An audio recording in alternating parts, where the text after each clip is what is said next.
Hi, this is Naomi with Sword and Steel, and this is just a quick video about highlighting on the unique aspects of the new Kill Team game. It has changed from previous Kill Team. It doesn't feel like the previous Kill Team, and it doesn't feel like the other variants of Warhammer. It is new, and we're going to touch on why that is and what you might want to consider because of that.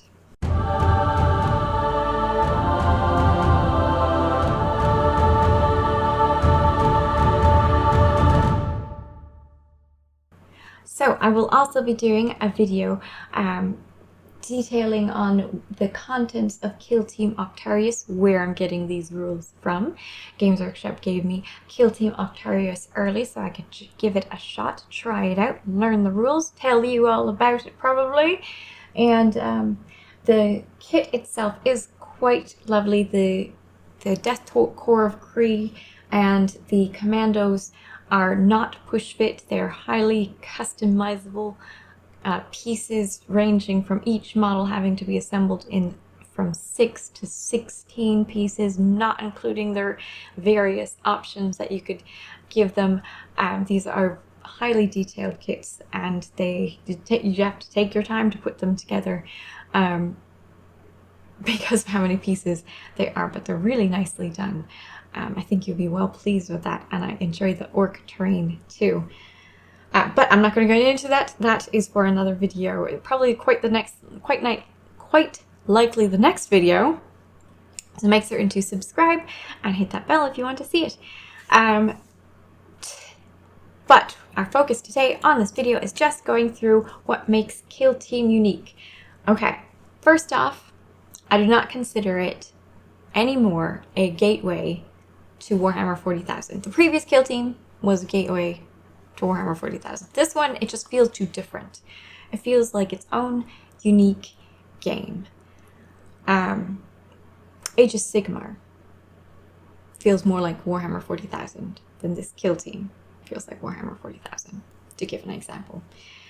Age of Sigmar and Warhammer 40,000, the most recent editions, were very smoothly laid out so that you could learn the game relatively quickly, and particularly with the starter sets.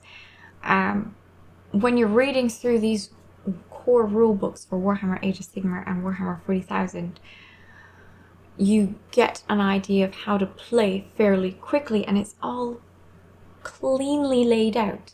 When you're looking for a rule, particularly in Age of Sigmar now, you can find that rule in seconds.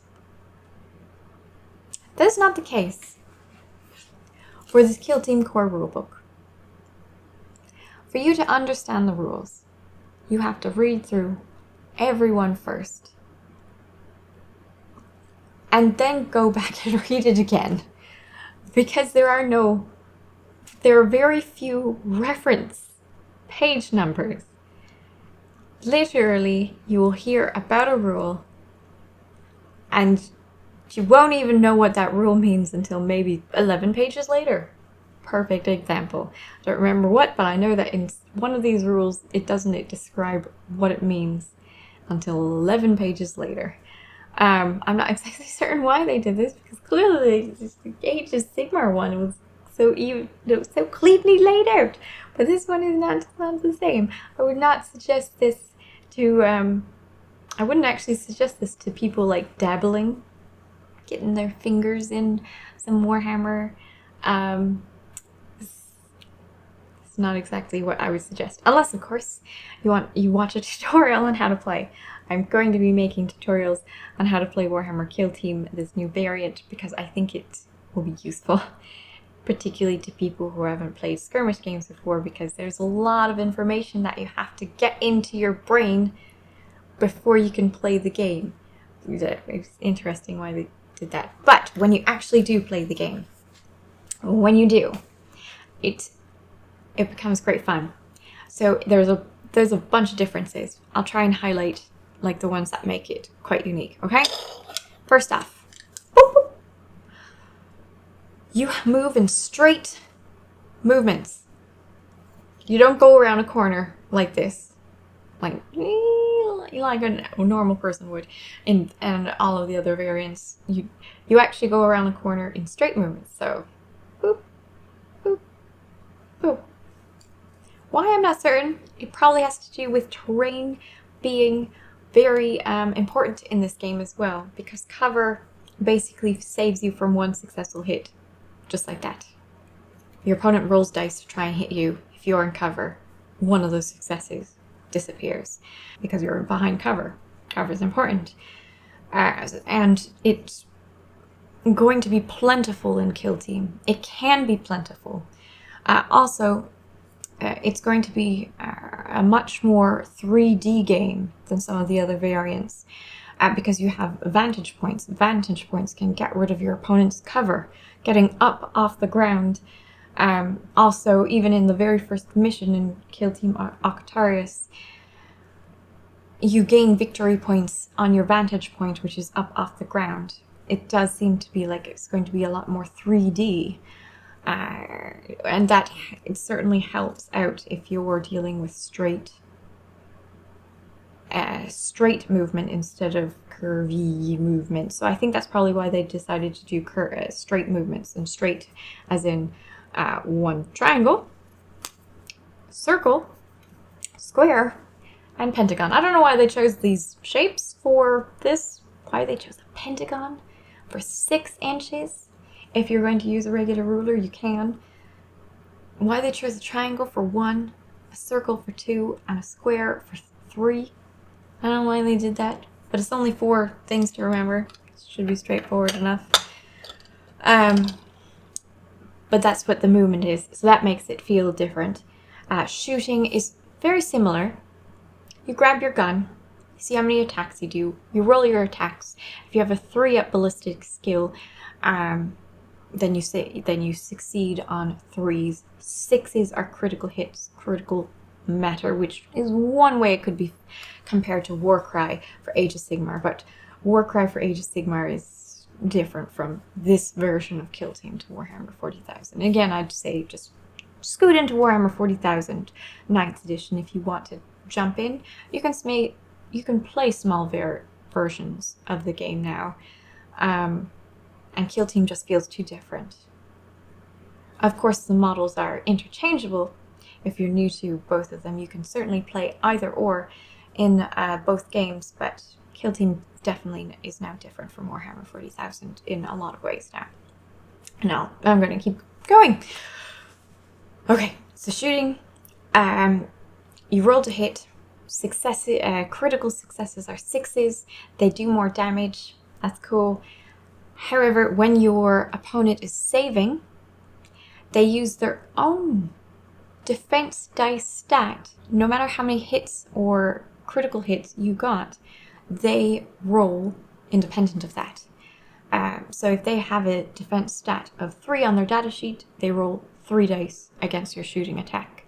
So even if you get only 1 hit, they still will roll 3 dice and try to counter that hit. Critical hits are countered by critical saves or by 2 normal saves. It's interesting.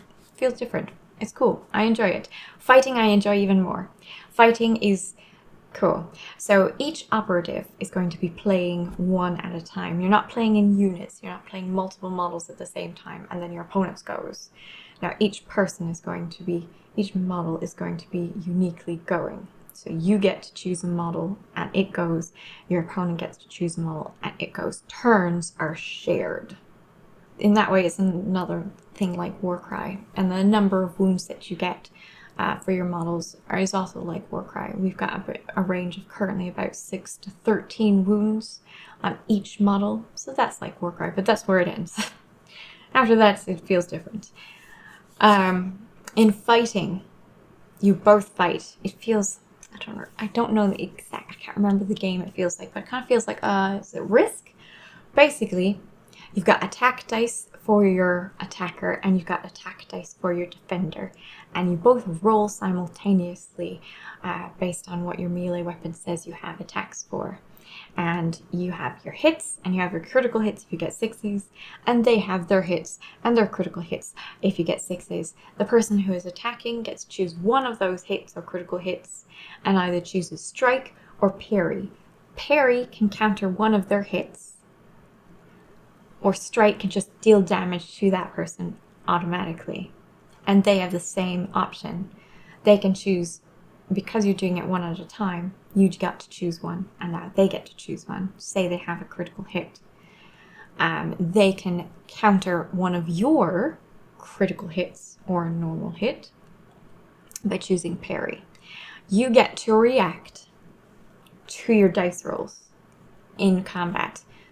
I very much enjoy this style where you parry or strike. You either do damage or you counter one of their hits.